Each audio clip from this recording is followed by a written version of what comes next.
విజయవాడలో ఏ విధంగా ఉందో మా ప్రతినిధి మల్లికార్జున్ అందిస్తారు.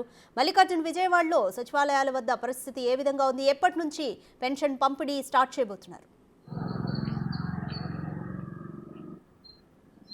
ప్రస్తుతం ఈ పెన్షన్లకు సంబంధించి నిన్న విధి విధానాలు కూడా ఏపీ ప్రభుత్వం జారీ చేయడం జరిగింది. ఈ రోజు మధ్యాహ్నం నుంచి అంటే 3వ తారీఖు మధ్యాహ్నం నుంచి కూడా పెన్షన్లు పంపిణీ చేయబోతా ఉన్నారు. 6వ తారీఖు సాయంత్రం 7 గంటల వరకు కూడా పెన్షన్లు పంపిణీ చేయబోతా ఉన్నారు. దీనికి 2 విధానాల ద్వారా కూడా పెన్షన్లు పంపిణీ చేయబోతా ఉన్నారు.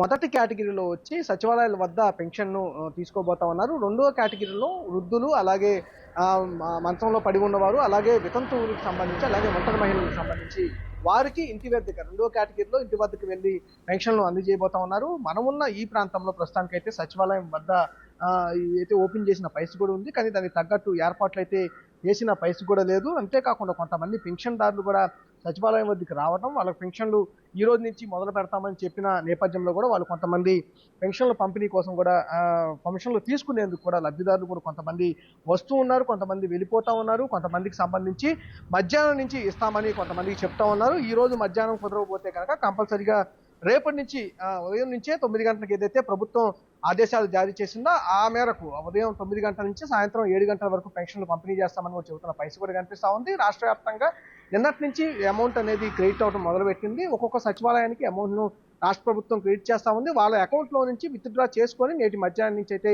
పెన్షన్లు పంపిణీ చేయబోతా ఉన్నారు. 6వ తారీఖు సాయంత్రం లోగా కూడా 7 గంటల లోపల పెన్షన్లు మొత్తం పూర్తి చేయాలంటూ కూడా క్లియర్గా నిన్న జీవో అయితే జారీ చేయడం అయితే జరిగింది. Right, thank you Mallikarjun.